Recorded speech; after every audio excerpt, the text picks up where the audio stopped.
안녕하세요. 유휘재 전도사입니다. 반갑습니다. 4월의 첫 주 다들 어떻게 지내고 있나요?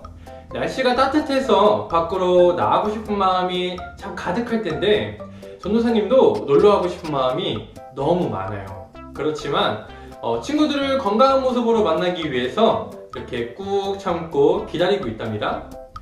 오늘은 어떤 이야기가 예꿈 친구들을 기다리고 있는지 우리 말씀을 통해 한번 알아볼까요? 오늘 말씀은 사도행전 14장 15절이에요. 전도사님이 천천히 읽을 때 함께 같이 읽어볼까요? 이르되 여러분이여 어찌하여 이러한 일을 하느냐?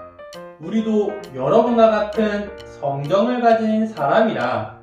여러분에게 복음을 전하는 것은 이런 헛된 일을 버리고 천지와 바다와 그 가운데 만물을 지으시고 살아계신 하나님께로 돌아오게 함이라. 아멘. 자, 이 말은 누가 한 말일까요?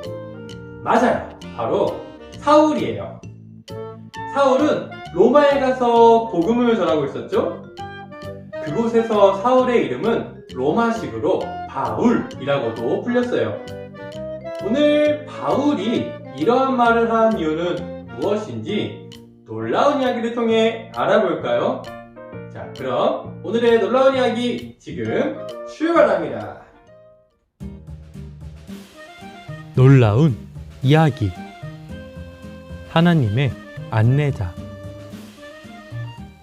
지난 말씀에서 바울과 바나바는 성령님이 보내어 구브로 섬에 갔고 사람들에게 복음을 전한 이야기를 했어요. 이번에 그들이 간 곳은 루스도라라는 지역이에요. 그곳은 유대인이 없고 이방인만 있는 곳이었어요. 사람들은 이방신을 섬기고 하나님에 대해서는 알지 못했어요.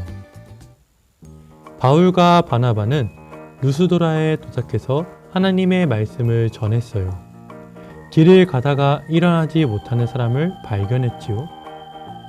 바울은 그가 하나님을 만나고 싶어 하는 것을 알게 되었고 그에게 외쳤어요. 너의 발로 일어서라. 한 번도 걷지 못한 사람이 그 소리를 듣고 한 걸음 발을 내딛고 일어나기 시작했어요. 많은 사람들이 그 광경을 보았고 그 중 한 사람이 말했어요. 신들이 사람으로 내려왔다. 우리를 직접 만나러 오신 거예요. 바울과 바나바는 그가 한 말을 들었지만 언어가 달라서 무슨 말을 하는지 잘 알지 못했어요. 사람들은 바울과 바나바를 헤르메스, 제우스라는 신으로 믿기 시작했어요. 도시 밖에 제우스 신을 섬기는 제사장이 그 소식을 듣고 바울이 있는 곳으로 갔어요. 그리고 그에게 이렇게 말했어요. 이 땅에 오신 당신들을 위해 제사를 준비했습니다.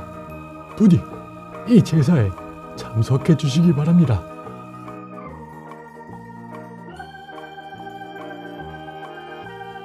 이 말을 들은 바울과 바나바는 옷을 찢고 사람들이 있는 곳으로 들어가기 시작했어요.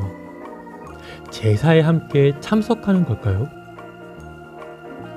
여러분, 어떻게 이런 일을 하십니까? 나는 당신들과 같은 사람이요.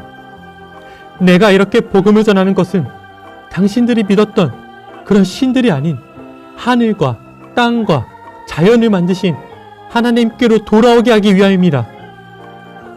사람들은 그 이야기를 듣기 시작했어요. 하나님은 이전에 태어났던 사람들을 자유롭게 살게 내버려 두셨지만 자신이 어떠한 분이신지 계속 보여주셨습니다. 하늘에서 비를 내리게 하고 열매를 맺게 하며 여러분들을 위해 선한 일을 행하셨습니다. 바로 여러분들 마음에 기쁨을 채워주신 것입니다. 바울과 바나바는 사람들에게 자신들이 믿는 하나님을 알려주어 바나바와 바울에게 제사하는 것을 말렸어요. 그리고 하나님의 안내자의 삶을 계속 살아갔답니다. 예꿈 친구들, 오늘 말씀 잘 들었나요? 루스도라의 사람들이 바울과 바나바를 신으로 모신다고 했어요. 누군가 나를 왕으로 모신다고 하면 어떨 것 같나요? 너무 편안하고 좋은 삶이 가득할 것 같아요. 그런데 왕보다 더 위대한 신으로서 바울과 바나바를 대하고 있는 것을 봤어요. 또한 그들을 위해서 제사도 준비했다고 하는데요. 바울과 바나바는 그곳에서 편안하고 왕처럼 누리고 살 수 있는 그런 기회가 온 것이에요. 하나님의 일을 잠깐만 내려놓고 좀 편안하게 쉴 수 있잖아요? 그렇죠? 그런데 바울과 바나바는 그렇게 하지 않았어요. 우리는 성경을 통해서 그 이야기를 알 수 있었어요. 바울과 바나바가 옷을 찢고 사람들 사이로 막 들어갔어요. 그들은 싸우려고 들어간 것일까요? 아니었어요. 그렇다고 제사를 받으려고 들어간 걸까요? 그것도 아니었어요. 바로 사람들을 말리기 위해서 들어간 것이었어요. 바나바와 사울이 했던 자신의 옷을 찢는 것은 유대 사람들이 큰 슬픔에 찾아왔을 때에 어쩔 방법이 없어서 눈물밖에 나오지 않는 그런 애통의 상태일 때에 이러한 행동을 한다고 해요. 예꿈 친구들, 그렇다면은 자신들을 위해서 제사를 준비했던 그 사람들을 보면서 이 바울과 바나바는 어떠한 마음이었을까요? 아마도 엄청 슬프고 엄청 힘들었다는 것을 우리는 알 수 있어요. 그들은 사람들 사이에 들어가 이 땅과 환경을 만드신 하나님을 전했어요. 그들은 섬김을 받고 떵떵거리는 그런 신처럼 살아갈 수 있었지만 그렇게 살아가지 않고 하나님의 일을 감당하는 하나님의 안내자로 살았어요.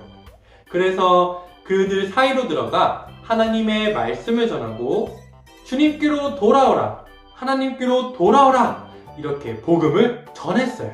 예꿈 친구들, 코로나 바이러스로 인해서 우리는 교회에 오지 않고 영상으로 예배드리고 있어요. 그런데 친구들, 친구들의 마음속에 이러한 속삭임들이 들릴 때가 있어요. 영상을 틀어놓고 게임도 해도 돼. 그리고 밥도 맛있게 먹을 수 있잖아. 아무도 보는 사람 없으니까 그렇게 한번 해볼래? 예배드린 거 아무도 모르니까 오늘은 그냥 들었다고 하고 피곤하니까 잠 좀 자는 게 어때? 그럴 때에 예꿈 친구들, 오늘 말씀 꼭 기억했으면 좋겠어요. 그래서 예배 시간을 지키고 올바른 자세와 마음으로 예배드리는 예꿈 친구들이 되길 바래요. 바울과 바나바가 안락하고 편안한 삶을 잠깐 내려놓고 하나님께서 세우신 일, 바로 하나님의 안내자의 삶을 감당한 것처럼 우리의 꿈 친구들도 하나님이 기뻐하시는 하나님의 안내자로 살아가기를 주님의 이름으로 소망합니다. 하나님, 오늘 바울과 바나바의 이야기를 통해 우리가 하나님의 안내자라는 것을 알게 해주셔서 감사합니다. 나만 생각하는 이기적인 마음이 아니고 하나님을 생각하는 마음을 허락해 주세요. 어느 곳에 있든지 안내자의 역할을 잘 감당하는 예꿈 친구들이 되겠습니다. 이러한 마음을 소망하며 예수님의 이름으로 기도드렸습니다. 아멘. 오늘 말씀은 여기까지예요. 전도사님은 다음 주에 더 놀라운 이야기로 우리 친구들을 찾아갈게요. 그럼 그때까지 건강 조심하고 다음 주에 만나요. 안녕!